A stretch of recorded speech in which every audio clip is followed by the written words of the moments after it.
Our guest for the next hour is Senator Gloria Orwoba, who's here also with us in the studio. Good morning, Senator. Morning. And happy Labor Day. Yeah. Immediately, your reaction, I'm sure, to we are shaken. Okay, let me say, I'm personally shaken. Yeah. Many a times I am taking a lot of things for granted. You know, and sometimes you even forget that there could be it's a job. It comes with the hazards, but you know, like yesterday, for instance, I was driving myself everywhere. Didn't have didn't have my security. I didn't have any. Someone called me and told me, "Na unapigana na hao rogue agents." So I mean, I'm sure every sitting member of parliament is having like a thought of, okay, yeah. It could be me, because we are all playing oversight. We are all stepping on people's toes here and there. And then again, politics is so competitive, you know. There's been a lot of rumors about, you know, back home, there was competition. I don't know, there's an MCA that was shot. So politics in itself is just a very, very, very competitive space, and it gets cutthroat. So I think, yeah, I'm shaken. For sure. Not because of, I mean, because we are in the same space. Many a times you're leaving the chambers and you're like, oh, let's meet at the lounge. And you know exactly what Bensouda was saying. When you're passing out, you find your colleagues maybe talking, and it's just it's a typical scene. And just to find out that 15 minutes or 20 minutes later, you've been murdered. Yeah, so it has shaken. I'm sure most parliamentarians are really reflecting on their movements, reflecting on if they actually want to keep at it. Because, you know, some of us have families, we want to just, you know, live a normal life. So I think, I don't know, maybe if I can have this conversation in maybe a week. For now, it's a lot of like... A lot to process. A lot to process. That's true. And it hits close to home, the way you're saying. Oh, so much. And wow. Like this particular member of parliament, we were not friends or anything, but at the dining, I've sat a couple of times in the same table where he sat. And to me, in fact, I was calling myself, like, that guy was so, he doesn't talk, he's not like a loud, you know, you start trying to imagine what could have happened, what would he have, but then now you start hearing the things that are happening in that space, in Kasipul, in Homa Bay, the politics there, and you're like, okay, so I mean, 2027 is just around the corner. Yeah. A lot. It's a high stakes game. We shall, just like you say, we hope that as the police start investigations, a lot shall come to light on, you know, the events preceding this particular shooting, and maybe they'll be able to thread together. We expect that the police should be able to thread together and you know, shed light on who shot the man and why, the motive behind it. But karibu sana. This is where we fix the nation, one conversation at a time. Yeah, I've been watching. It's a good show. I'm following. I'm a staunch follower. You're a fixer. Like, a fixer. I'm like, let me see who are these people who also want to fix things like me. So, any guest or conversation that has stood out for you? I mean, you know, the general theme of this show is more like, I feel like as much as there's criticism, it's criticism with proposals of solutions. It's not just like like venting and ranting. Venting and ranting. Yeah. There's like, you listen and you're like, actually, yeah, that is something that we should pick. There's a lot of take home. So, yeah, I wouldn't say like there's a particular guest, but I normally, first I watch because I'm like, okay, let's see what we're doing wrong. Because, you know, fix the nation, there has to be something that we're doing wrong for it to be fixed. Yeah.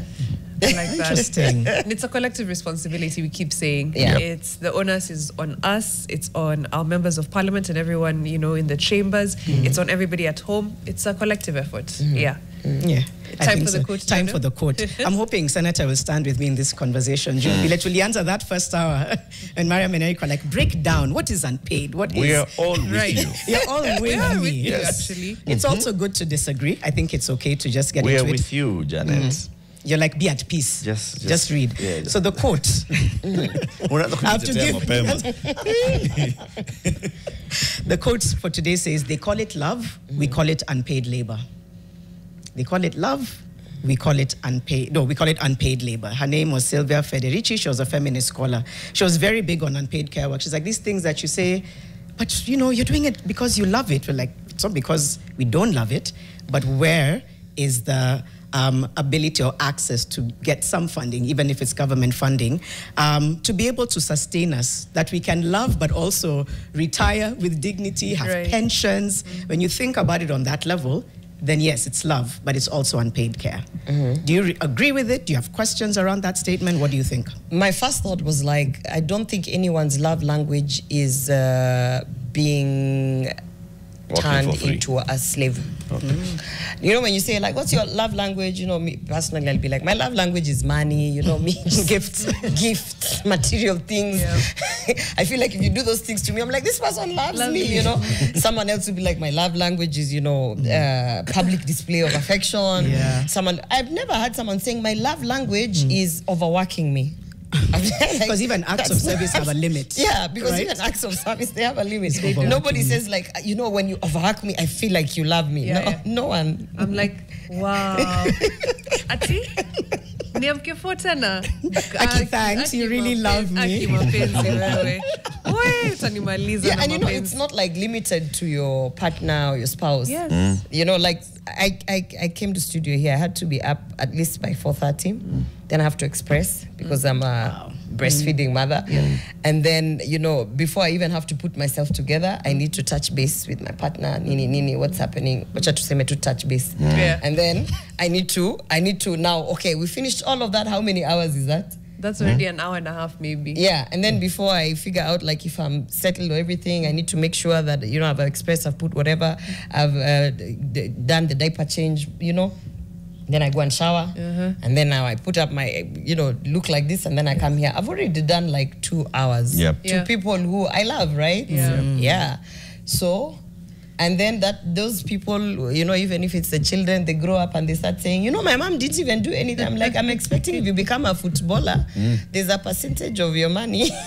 That will come back. We call it Project Mbappe. You know what I mean? Yeah. I'm we like see someone kicking a ball 1-2 vizuri unasema wewe nimekumaka. Project Mbappe. So that said, Senator, even in the way you've described it, how then can you describe or speak to unpaid care work in the Kenyan context? Because some people might be like, the contexts are different in different countries, but how would you? You know, first, I think there's this assumption that unpaid care work is limited to the wife, is limited to your baby mama, or whatever you want to call that partner.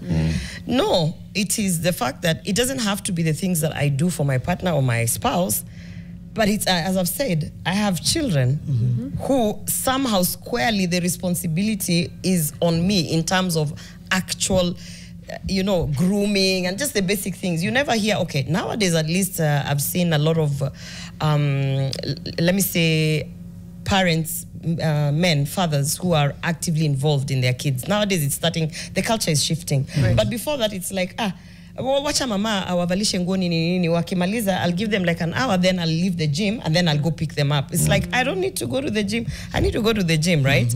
So there's that like responsibility that's just been put on the women. And that's just one way to look at it. But then also, people imagine that it's limited to children and the spouse.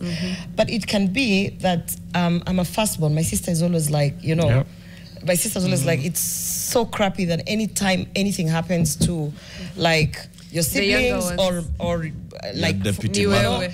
That's like yesterday, you know, my mom actually collapsed in town, and we were sitting with my sister, and she was getting so many phone calls. I only got one phone call from my uncle. And you know, and my Uncle Fred called me and was like, you know, this and this. But by the time my uncle called me, my sister had gotten like 7 phone calls. And she's like, you see, this whole firstborn thing. And that's also like a level of unpaid care work. Because if you're in a household and there's a lot of onus on that person to take care of a lot of things. So it can be a sibling, it can be your spouse, it can be your kids. It comes in different forms, and I think in the Kenyan context, people should not look at it as just a wife thing. The wives, they want 50% when we divorce or whatever. It's also like, I've raised these children. By the time I say, you know, the kids are getting married or whatever, and I'm like, yeah, I feel like maybe I need a home. Don't look at me sideways. It's not black tax. Like, please, that's pension. This is retirement. So there's a context there that I think first we need to sensitize Kenyans. And then they will start appreciating that by the time you sit at the table and you're expecting breakfast, even the person who's getting paid to make your breakfast is getting, that's a level of, you know, care, domestic work. And sometimes you assume, anaishi hapa, my housekeeper lives here, for instance, so I'm giving her a free place to stay, you know. So, I mean, she would sleep anyway, whether she sleeps in your house or she sleeps wherever. That's not a form of payment, you know. True. Yeah. A lot of people will, and we'll get into that, because people will say, I may not be able to afford minimum wage right now, but I do house this person. That's a bill off their off of them. I do feed them. That's also another bill. How do we integrate those in a country where many people don't make enough to pay actual minimum wage but still need the help? We'll get back to that one. But I wanted to say, in a country where at least legally we do recognize care work as contributing economically to the household, courts have, you know, ruled many times, especially in divorce cases, that, you know what, it might not have been a financial contribution, it is a contribution nonetheless. But why then do we have the gap as far as now a care policy, and we need one, if we've already recognized that it's work? Well, you see, the thing is, who has recognized that it's work? Maybe the courts, and that's like the final, when someone has gone to seek reprieve, you know. But the places where it should be recognized is not recognized, I feel. And that, I mean, is like employers. Employers must recognize, like, if I tell you, my nanny has not shown up, like, my nanny hasn't shown up, what do you expect me to do? To come with my kid to work? And if I come with my kid to work, you're like, why you come with your kid to work? You look at me funny. Yeah. So it has to be recognized first in the work spaces. By the way, let me tell you something.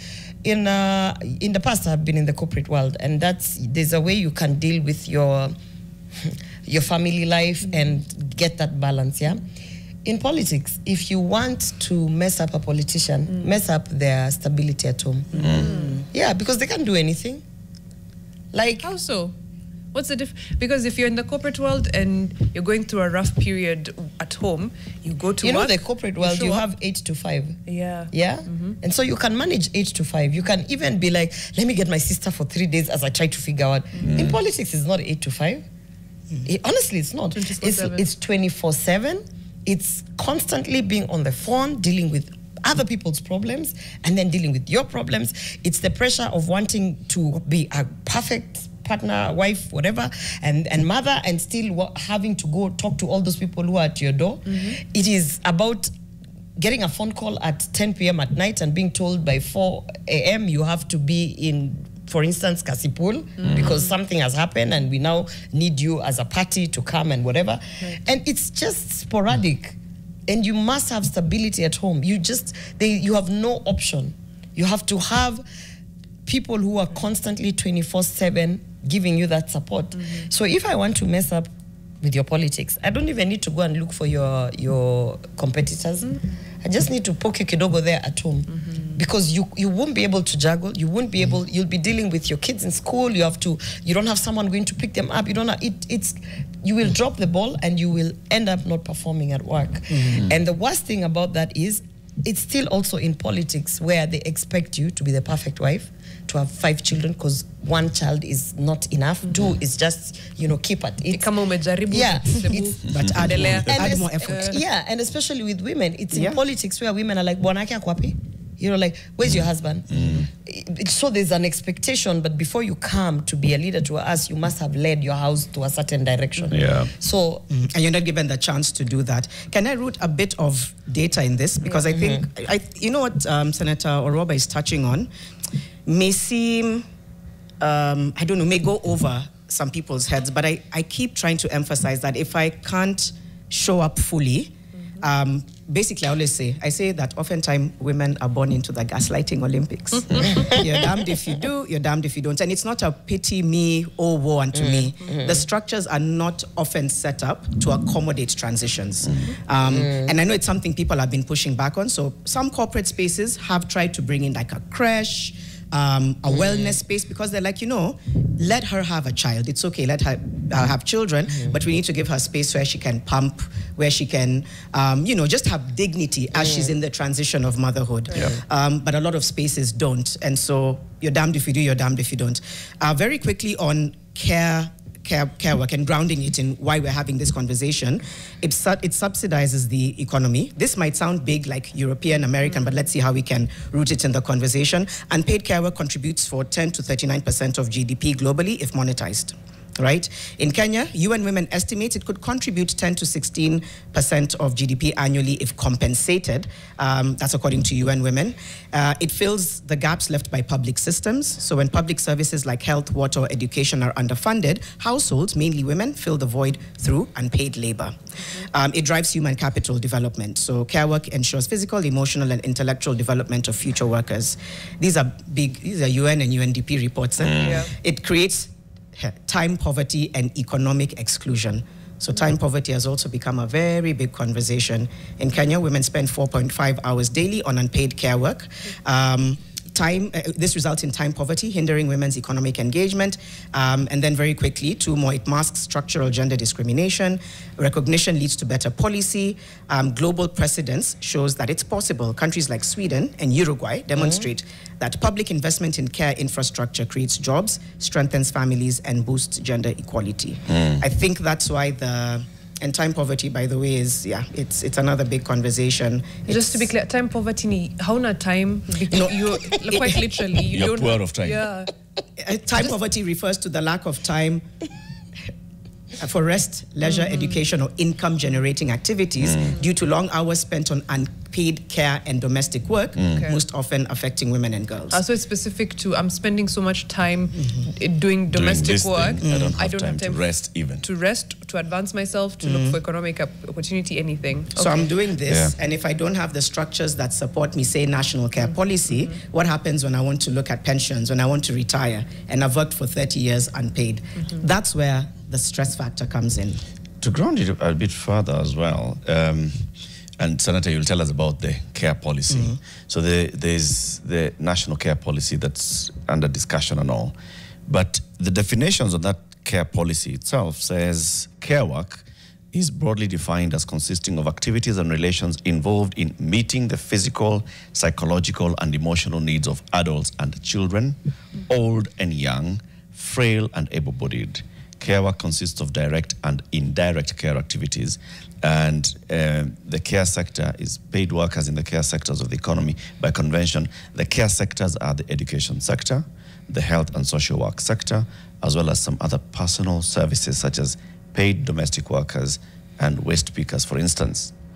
The definition for paid care work is care work performed for profit or pay within a range of settings, such as private households in the case of domestic workers, and public or private hospitals, clinics, nursing homes, schools, and other such care establishments. And unpaid care work is caring for persons or undertaking housework without any explicit monetary compensation. So there are various definitions here. First, we start broadly with care. Care is just taking care of other people.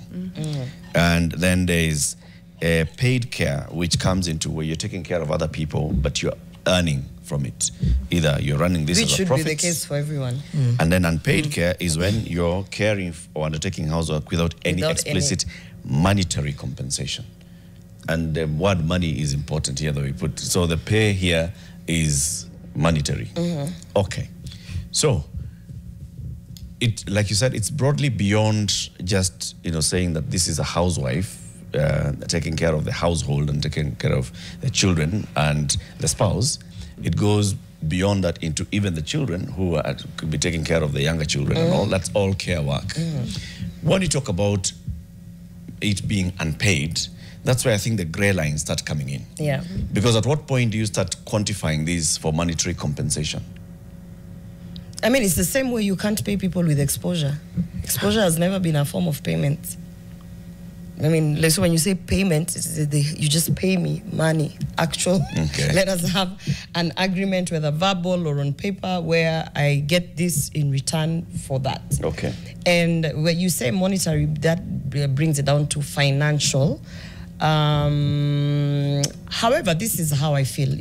Like in spaces where you have the, let's say in your household, it doesn't have to be monetary for me. I think there has to be a way that you can have some level of compensation, where I get you know, hey, Tuesday is my time out. Tuesday, I don't do anything to do with the children. I don't do anything to, Tuesday is me, let me be. Okay. That can be an understanding. So you're paying me back in terms of time. We talked about Time poverty. You're giving me, you're actually adding time into my schedule so that now I can go to the gym, now I can, you know, do the things that I'd like to do, I can sleep if I want to sleep. I also feel like you can pay me back in terms of, not me, or like how the arrangement can be is that, okay, I do school runs and you do, you know, something else. Like you do the dinners or whatever. Yeah. Or you do anything to do with hospital. There has to be a balance between how we are splitting the responsibility. Okay. And because when you say monetary, tutaanza kukosana. That, I think Like, because now we have to first of all equate what is the minimum pay Right. of care work. yes. Whether in a domestic setting, outside. a professional setting, what you call the profitable setting. Yeah. Because then some of us can start tabulating and saying, okay, that's okay, I'm gonna do all these things, but at the end of the day, you from your paycheck, you give me, I don't know, $1,000. My hourly rate Yeah, give me is- my hourly rate. I'm going to. So should it be Robert? uncompensated care work? Right. That the paid is where the Or maybe The issue is unrecognized care work. unrecognized care work. Because I'll look back into the Constitution, which explicitly provides that it's the shared responsibility of both parents to care for their children. And then we also have other policies, like the older persons policy that say, I mean, who takes care of our older people? And what's the government's responsibility in this, in making sure that the younger children, so play group, right? That is care. So the person who's taking the care of the children in the play group, are they adequately compensated? Come back home, yes, you have the support of domestic workers, but also you're taking responsibility. Yes. Are we talking about that as well? I think it should be recognition. It should be recognition. Let's get into that shortly after this Yeah. break. And I have a 7:30. burning question. You want to answer now. 7:30, we are fixing the nation one conversation at a time. On this Labor Day, we're having Labor Day conversations. And today it's about unpaid care work with nominated Senator Gloria Orwoba, who's here with us. We'll be back in a moment.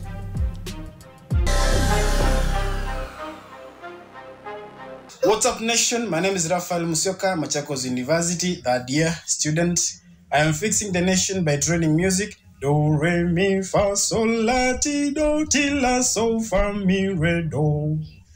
Unjani, mwone jinsi Bwana alivyo mwema.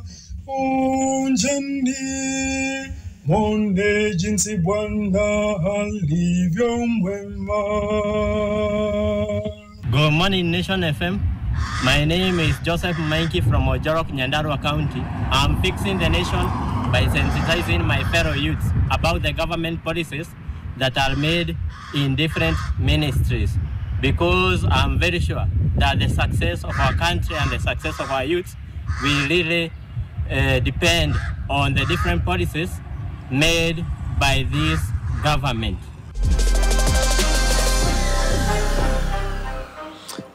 I think we should also have a policy, by the way. Sorry, she was for just civic about to do education. re mi. You wanted to do re mi? Yeah. No. Oh. I'll leave your mwema. But how did you get the words, guys? I know. I was at the I melody can do do, re. and lyrics. I missed that bit. I got it. Sounds there. like those really beautiful choir pieces for, like, you know, Labor Day celebrations Yes, for yes, yes, yes. Uhuru Gardens. Yes. That's what I'm getting. But It's given me fixers. some. Fixers, Nemo fixers. Nemo fixers. Senator, I think we should have a policy on civic education and paying people like that Jororok guy, who is taking it upon his responsibility to educate the public on policies, legislations, and decisions being made. That is a civic educator. Who pays them? It's like who used to pay community health promoters. Yeah. Now they get incentivized. Yes. Even what even are those civic the educators. officers in agriculture? They're called Extension extension officers. officers. Even that was a So in the political space, we should have civic educators, because you see every space, like the health industries, they have the CHPs. If you go to the agriculture, they have extension officers. If you go in this space of politics. We should have civic. Let's call it governance. We create a politics. But it's Tutaiona- politics. Why do you tutaiona guys different. not like? Sometimes it's No, not it's politics. politics. Like it's a Kukwanga policy. divisive. It's just The word. knowing. Yes. No, that's because we haven't sensitized people. When they're sensitized, they'll understand politics is everything. It's what you eat for breakfast. It's the decisions you make. It's everything. Yeah. Everything is political. Everything is political. Yeah, the burning question. I did. Burn it. Very simple one. We're trying to make sure that unpaid care work is compensated. It is in one way or the other, yes, compensated. Whether it's monetary, whether it's in kind, in time, whatever it is. How about just sharing the burden, like we said, of that unpaid care work? So as opposed to pushing for a national care policy, why not push for homes in where work is split equally or equitably, let me use the word equitably, between any person or any adult person in that household? Then we don't have to figure out how much am I giving you because you spent this much time with the children, how much are you giving me because I did the dishes. We just figure out that this works for us, I get them ready for school, you go to the shamba, and that's it. Why not just... Because that is an ideal. That's Sweden. But Sweden is there because all workspaces from the employer recognize that that is how it should be. So in fact, by the way, in Sweden, when you have maternity leave is 1 year. I lived in Sweden for four years or something. Maternity leave is 1 year. Wow. And you Paid. can, yes, paid. Full 100% you get your money. And you can split it between you and your spouse. So You you, take when you 6 when months, you they when take you get 6. a child, you see now your husband or your partner, baby daddy, whatever, they can go and say, now, by the way, I've just gotten a child. And then everyone, the expectations at the workplace is like, okay, he might ask for a month, he might ask for 2 months, let's wait to see what he asks for. Because that 1 year is split between the two of them. Yeah, but you see, so that's the ideal situation because even your employer won't be asking, what do you mean? Yeah. Like you're taking maternity leave, you are a man, you didn't give birth. Right. And then it's like, they'll be like, we have to verify, why do you have many children with many women? Because you could be on maternity leave like throughout. Perennially, yeah. That's also Yo, another Every avenue. year, you're applying for new leave. January to December. Yeah, but the you've been thing in the is- office 2 months. But it is valid because it's not. It's like a child. Every child. child comes Yes. with time that It's you need to paternity leave spend, for yeah. every- So that would be the ideal if the workspaces actually recognize that that is supposed to be a shared responsibility. But how many times? Okay, maybe you can't answer that directly from your employer, but in the past, maybe or from your friends, how many times have you had women complaining that? Yeah, they've done their 3 months and they're expected to show up, right? Like, so mamaliza maternity, Yeah, now yeah. come, you know, Yep. and someone can't understand, oh, I got twins. I mean, Susan Right. Kihika has been out, yeah? Yes. So for people are different. Me, I started working immediately. Literally, like I had my cesarean section the next day, I had a Zoom call with the CJ and a meeting. But you're and I entitled was to like, leave. yeah, you are entitled to it. But you see, there are people who choose to work through it. That's a weird way of dealing with their, let me say, Postpartum. transition. transition. There are people who will say 3 months is not enough, by the way. I need 6 months. I mean, if you have twins, 3 months is definitely not. In fact, there should be a policy saying if Per child. per child, so that if you have twins, it's 6 months. Yeah. So the people are different, and then there are people who have always been like the career person, and their spouses have been the Homemaker. homemaker. The home career. So they would want to donate that maternity to their spouse. Yeah. Like they would like to say, me, as long as I can express, give me an expressing room. Nitakuwa natuma maziwa nyumbani, my husband is at home. So, but for that to happen, there has to be sensitization. Like we have to shift from the culture of the mother stays at home. Do you know how many times I was told by my colleagues, unafanya nini hapa? Wewe hufai kuonekana for 1 year. Fully, Because the expectation is you've Check just given maternity birth, like you disappear. Like is it coming from a place of, not from a Gloria? place of care? Oh, okay, that was my question. No. Yeah. It's coming from a place of maternity is weaponized. Yeah, she'll be out of the space, irrelevant because she has given birth. That's why politicians don't get babies. And also, I think it's, even as I was hearing you, it's about recognition. And it's about sometimes giving maternity leave is seen as giving somebody time off. You know what I mean? You're like, why am I giving you 4 months to do what? It's a perception thing. You don't recognize that there's this transition that is necessary for me to show up as myself. I'm not asking for leave. Yeah. And there's few corporates that I know started in Kenya to save, and local ones that started saying, okay, we'll move it to 4 months or 5 months and then some flexi time. Because they saw... Like you can work from home. You can work from home. Yeah. They saw the link between my beyond most the productive mandatory 4 months. employees are mothers in transition. How do we meet them halfway? Because the perception oftentimes is we're giving you too much time. What do you need more than 3 months Right. for? So we need to shift that conversation to fathers also in transition, because who say they don't That's transition? true. It's true, but Right? also let's not constrain this conversation into maternity, yeah. because care work then goes beyond this, right? That's true. Even after, let's even say after the first year of this baby and you're back to work, you still are taking care, whether you've got help or not. You're still having to take care. So if you're defining the care work throughout the spectrum of it's care not maternity, work, because also like we have to take care of our husbands. yeah.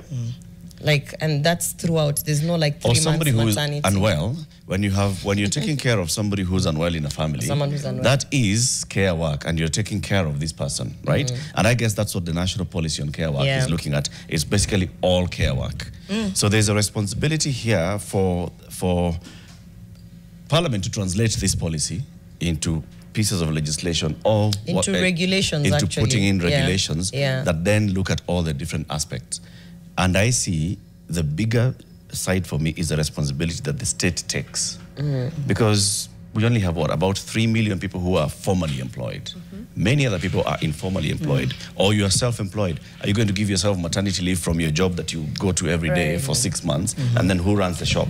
But what So does if we that talk about that, because you still have the responsibility, then that's where maybe policy comes in, and the policy recognizes this. What's the role of the state in protection? Because this is where now protection comes in. I run a business, and here I am. I have somebody who is sick in my home. It's either you support me to get care for them, or you compensate me for caring for them. This is how much my business earns me in a day, and here I am. So social protection comes in big for me in this. But it also looks like infrastructure, because we never talk about infrastructure. That's we true. always imagine it's just like a thing, like I'll throw money at you and your problems will disappear. But I think infrastructure is big in terms of what government can do. And I don't want to restrict it to a nursing room and, the maternal stuff. That should be done, like, no doubt. But then I was thinking about it when you spoke, infrastructure in terms of if you're taking care of a disabled person, for instance, in your household, and you have to go to work, infrastructure can be a simple thing as available Wi-Fi so that I can be able to video call this person at home, check up, because no one really talks about that. It's just expected that, you make things work. It can also look like transport, right?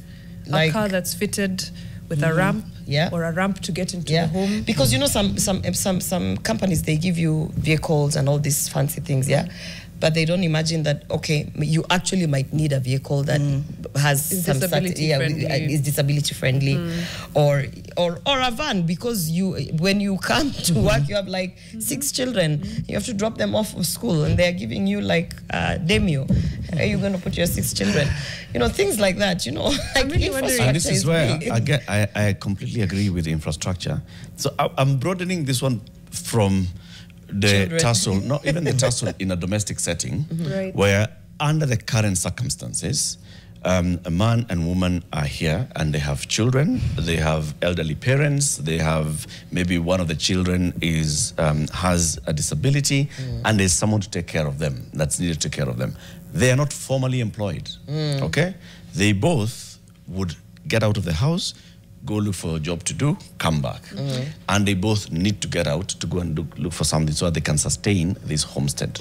Now, man will get out, a woman will be left. Maybe man will come, so a woman has, this gig to go and do some work in the afternoon somewhere and come back, okay? It's still... There's a strain. There's a strain. And that's the and that's position now of the state. the Swedish Do people, we they have- put a care center. Yes. In every neighborhood, Yeah. there's a care And you center. drop them. You take your child there, and the state is paying for the caregivers in this center. If it's people who are ailing and there's a certain level of disability, then there's a support that's given in terms of You know, the offering Ministry this. of Social it Protection. removes the many hours that this person has to take to be at home to take care of this person and frees the hour.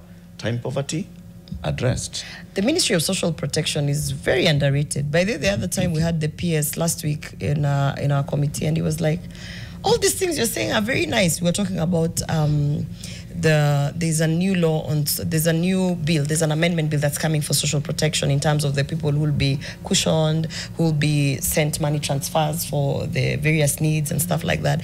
And it was like, everything you guys are talking about in Senate at the Labor Committee this is ideal. But you know how much my budget is? So it's like every time that we do the for instance, now we are in the finance bill, it's like, oh, social protection is looked at, ile ministry ya wale wazee. So yeah, only 2 million. So yeah, so they 2 billion only. Yeah, so they like ile watu wazee na wale walemavu. Walemavu si tutatumia. So he was like, there is no sensitization for people to understand the extent to which that ministry, because that ministry ideally should be in charge of this kind of things. Yes. What is the setup? What is the domestic setup? Where are these centers where you can drop off your kids, where you can drop off, you know, people with disability, the elderly, so that you can go work, can pick them, and who's going to take care of them, who's going to pay, what's in there, what's the facility. And it's like we can't even reach there because we are barely at the cash transfers because people have not really understood what this ministry is about. I want to jump into that because I'm wondering, in a place where we've barely enforced our minimum wage, you know, we're still struggling with that. How do we then leapfrog everything between fair labor practices, minimum wage, streamlining union, all of that, and then we go to, we're valuing unpaid care work. I don't know, it seems like a stretch for people who have not valued paid work. No, I think it's the chicken or the egg, because you see, you put minimum wage on a person who has to pay for someone to take care of their kids. On a business that is training because they have to do the additional, because we all love this new direction we are going for, making sure we don't have slums, you have affordable housing and everything. Everyone should be a homeowner, but that comes at a cost to the employer and to the employee. And then now you're putting minimum wage. So someone is taking home, for instance, 15,000. They still have to leave their kids at home with someone. So it's not an issue of we are not enforcing. It's an issue of how will you enforce that? Even if you come as an authority and say, mbono umeacha watoto nyumbani na your house girl unamlipa 2,000. The house girl who's being paid 2,000 is also there for a reason. Yes, and has left her own child. It's a cycle. So they have a child that they have left somewhere. There's a caller. So I feel like you can't say, the whole issue of enforcing must come from first recognizing this whole dynamic of unpaid care work. Yes, we have a caller. I know we don't want to lose them. What's the name of the caller, Philo? Lucy from Rongai. Lucy, good morning. I hope you can hear us loud and clear. What's your contribution or comment to this conversation? Good morning, good team. Good morning. Good morning. Good morning. I can hear you, and I'm following you. But I'm wondering, what class of people are you talking about? Because zero income earners, every day they wake up, they don't have even enough. A next sick child. How will you pay a caregiver? I would expect that the system looks at it from the beginning and enable people who don't have enough so that they can have enough. They don't even want to be compensated, because that type of compensation, the one you're talking about, is for the MPs and so on. Just like our guest today, she's talking about the security of the MPs, how they go home, they are scared. What about the ordinary Kenyan? But I'm just going back. So I wish we could look at people. Look, there is a certain TV that brings people, the poor in the community. They have to lock up their very sick children to go and get food. Go up, get a wage of 200 shillings. That person, the husband comes with an equal 300 or 500 when they are lucky. We are not expecting anything to be paid. All All that we are asking is that the systems become a bit brilliant and goes down there to make people's lives better. We don't want to be paid, but make our lives better. Let those that are being paid be paid well. Yeah. A teacher earning 30,000, they cannot pay well. Somebody who is at home, both of them, how would they afford to ask for anything? Okay. All they want, please, if you've got a disabled child, get with the system and care for that child who is disabled or whoever, and then just put them in the system so that they can earn from the government, so that they can be able to be a constant, a full-time caregiver. That's true, Lucy, and You get that's, me? that's exactly the point, and I completely 100% agree with you. So please, if we could go there, Yeah. we could understand that teacher who is earning less than 30,000 cannot afford even to have a house girl. They have, do you know, when I was giving birth, and that was back in 1990, I'm a Lushosho, I went back after Sicilian section after 2 months. After 2 months, after Sicilian section, where I work, kwa sababu hapa kuwa vibanda, mtu anakuja na mtoto wa wiki mbili, enda sokoni, utawapata huko kwa vibanda. So if you give birth, and definitely you have recorded there your occupation. Okay. Thank you, Lucy. The government should send you home with a package to take care of that child, at least for 6 months. All right, true. thank you so Lucy. much. She's I think packed a lot in what she said about scaling it, about structures, supporting. What else stood out for you? I think she said we don't want to get paid, but pay those who are getting paid well. So it's like, okay, would they be in a position to afford a better life, to have a better quality of life in general, if those who are getting paid, who are in the monetary whatever sector, yes, are getting paid better. That stood out for me. Two, what she said about structures, like you said, what are we doing to support people who are coming, out of labor, women who are just having babies and having to go back into the workforce really, really quickly? What are we doing to support every other person, every other player? She's talked about her own experience, and it's just like, yeah, I want to be able to afford a good life. The person I am taking care of would also like to have a good life, but it's 30,000 that has to go down this entire economy. So even if I do pay for the unpaid care work, will I be able to pay fairly? Will I be able to?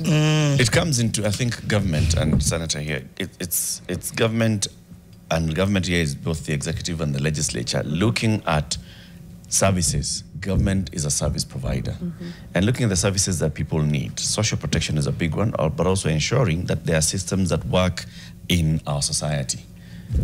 When you have a 4.3 trillion shilling budget, and you don't even have, those facilities, a facility that can take care of small babies, a play group, babies, you don't have those facilities that can take care of children with disabilities. Like you're saying, people lock up their children with disabilities to go and look for work. Even if this person stayed at home, they're a single parent, or they're even two parents. Even if one of them stayed at home and the other one went to look for a kibarua to come back and take care of this child with disability, there's still compensation that's needed. And it cannot be that the one who has gone to work is the one who's coming to compensate the other one who stayed at home. No, it should be state responsibility. Is this covered in the policy? Can I say something? Say. If we were not having this conversation here today, I don't know whether maybe you would be that aware and sensitized to think that way. But in general, and I'm not trying to cast aspersion, but this line of thinking in terms of budgeting is not experienced by many men. And as a matter of fact, and that's why I'm saying I'm not trying to cast aspersions, but I'm just trying to explain to you how this thing has come down. You have people sitting on a table and budgeting for this country. And what do you think they think of?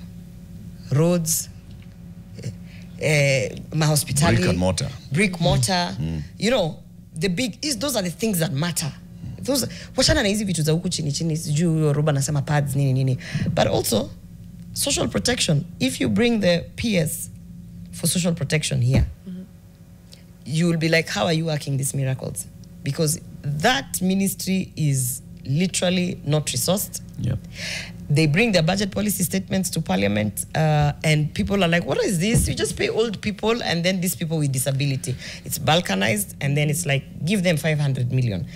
And then, you know, that's make do finished. But then every day, even when we are seeing people complaining government is doing nothing, most of the complaints that start, especially what I read online, it's like, look at these roads. Even when we are doing checks and balances, people go out and the first thing they want to highlight is this road was launched and this nene. In Nairobi is flooding, our drainage system. The slums, that's the housing. But when you look at now what I call now the soft issues that touch on the lives of people, they are just put in the back, they're forgotten about. And the truth is, if you can't budget for social protection of any form, whether maternal healthcare and all that, whether, you know, the vulnerable, that is the people with disability, the old. If you can't budget everything for it, you know, we can come to studio, but you go back to the social protection ministry and they tell you, in total, we have maybe 1.5 billion. Yeah? And they are supposed to take care of all of that, including infrastructure, including, like now I've listened to the lady speaking and she's saying, you know, we just want people to be paid well, but actually that's not what she wants. What you want is you want the state to be able to take care of the vulnerable. And who are the vulnerable? It's the people with disability, as she was trying to explain. It's mothers who are having the responsibility to take care of children and still go to the marketplace, work, you know, run their hustle. But I think she still wants people to be paid well. Yeah, I mean, being paid, yes. you know. But I know what you're saying. saying. For someone who, let me say, for many people who have not seen the ideal of when government is at its best, like if you have, you'll see that you want more money. So yes. So you can afford these things, which if these things are provided and paid for, it's not that there's no need for you to be paid, but then you don't feel the pinch. Provides ease. It provides for it, yeah. And you know, at the end of the day, like guys are always talking about at the ideal, we want this country to go to, what are the normal states that we want to compare Singapore. it with? Singapore. And we want to, and all these things. Oh, you know, in Europe, right? But in Europe, they're not just fixing roads. They're not just fixing housing. In Europe, when they go into budgeting, they have what we call gender budgeting. They sit down and they're like, where are we being paid as a community? And someone will tell you, this here touches on 1,000, you know, a million lives. And it comes down to those basic things. We're completely out of time. I was going to ask the status of the national care policy, but maybe as you leave, you can tell us so that Kenyans can interact with it and follow through on how they can interact with it. But in like a minute or less, because we're right on the cusp. Oh, I don't know. Maybe we can ask her, and then we're the ones to report it. Because Philo is about to be like, no. He's like, no. Well, keep it here. We're having more conversations. Fixing the nation, one conversation at a time. Happy Labor Day. In the next hour, we have a trade unionist with us. Even this conversation will feature in that one. Good morning.